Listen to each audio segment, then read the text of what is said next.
सन 2024-25 का बजट जो श्रद्धेय नरेंद्र भाई मोदी जी के मार्गदर्शन में बहन निर्मला सीतारमन द्वारा प्रस्तुत किया गया, वो देश के 140 करोड़ देशवासियों के विकास का बजट है। वो किसान का, बागवान का बजट है। उसके उत्पादों का उचित मूल्य मिले, इस दिशा में महती कदम इस बजट के अंदर उठाए गए हैं। विभिन्न प्रकार से किसान बागवान की आमदनी बढ़े और उसका उत्पाद बढ़े और उत्पाद जो है वो प्रोसेसिंग के अंदर आए और उसका दाम और अधिक बढ़े, इस दिशा के अंदर इस बजट के अंदर माकूल प्रावधान है। इसी प्रकार युवाओं का बजट है, जहां पर स्वरोजगार के लिए अपने लघु मध्यम उद्योगों को स्थापित करने के लिए और जो विभिन्न प्रकार के हमारे कारीगर हैं, जो चाहे वो लोहार है, सुनार है, कुम्हार है, इसी प्रकार से विभिन्न प्रकार की और कार्यशैली में काम करने वाले लोग हैं, उनके रोजगार को बढ़ाते हुए और स्वरोजगार के साथ साथ लाखों लाखों रोजगार पैदा करने वाला ये बजट है। ये बजट और महिलाओं की भागीदारी विकास में बढ़ाने वाला बजट है और इसमें लक्ष्य रखा है कि 70% महिलाओं को और स्वरोजगार के माध्यम से आगे बढ़ाते हुए, उत्पादकता के माध्यम से आगे बढ़ाते हुए देश के विकास में शामिल करने वाला ये बजट है। ये बजट उस मध्यम वर्ग का बजट है जो लगातार अपनी कमाई में से इनकम टैक्स देकर देश के विकास में अहम भूमिका निभाने वाला है। ऐसे सरकारी कर्मचारी, ऐसे सेवानिवृत्त कर्मचारी, सरकारी अधिकारी, निजी क्षेत्रों में काम करने वाले कर्मचारी, छोटा व्यापारी जो 12 लाख रुपए तक की आमदनी के ऊपर टैक्स देता आया, अब उसे 12 लाख रुपए तक की आमदनी पर टैक्स नहीं देना पड़ेगा। ये देश के इतिहास के अंदर एक अत्यंत महत्वपूर्ण कदम है।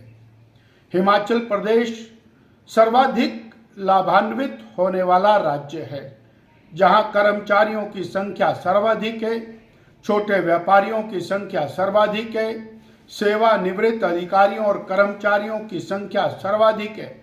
ऐसे में और कर्मचारी को 12,75,000 रुपए तक जीरो टैक्स और व्यापारी को, कर्मचारी और शेष लोगों को 12 लाख रुपए तक का जीरो टैक्स, ये एक बहुत बड़ी राहत है।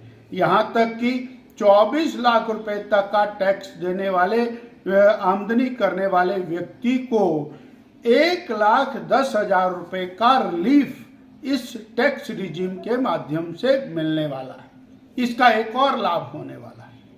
वो लाभ है कि कर्मचारी के हाथ में, अधिकारी के हाथ में, सेवानिवृत्त व्यक्ति के हाथ में, छोटे व्यापारी के हाथ में खर्चा करने के लिए अधिक राशि होगी और वो शिक्षा के ऊपर, स्वास्थ्य के ऊपर, अन्य साधनों के ऊपर जो व्यय करेगा वो और विकास को आगे बढ़ाने में काम करेगा, सर्कुलेशन बढ़ेगा और उसके कारण देश और प्रदेश का विकास होगा।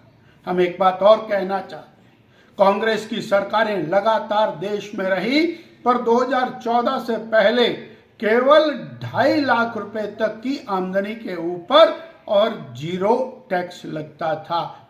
श्री नरेंद्र भाई मोदी जी की सरकार ने 2.5 लाख से बढ़ाकर इसको 12 लाख रुपए तक करके एक नया कीर्तिमान स्थापित किया है।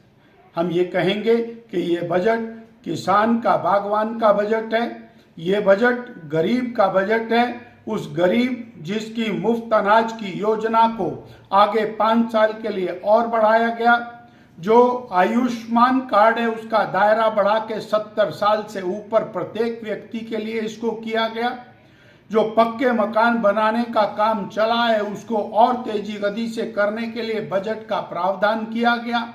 हर घर नल 80% तक पहुंचाने के बाद अगले 20% पूरा करने का लक्ष्य इसके अंदर रखा गया। नल से स्वच्छ जल, स्वास्थ्य की चिंता, गरीब को सस्ता राशन, पक्का मकान और इस प्रकार की अनेक सुविधाएं और शिक्षा में क्वालिटी सुधार करने वाला बजट।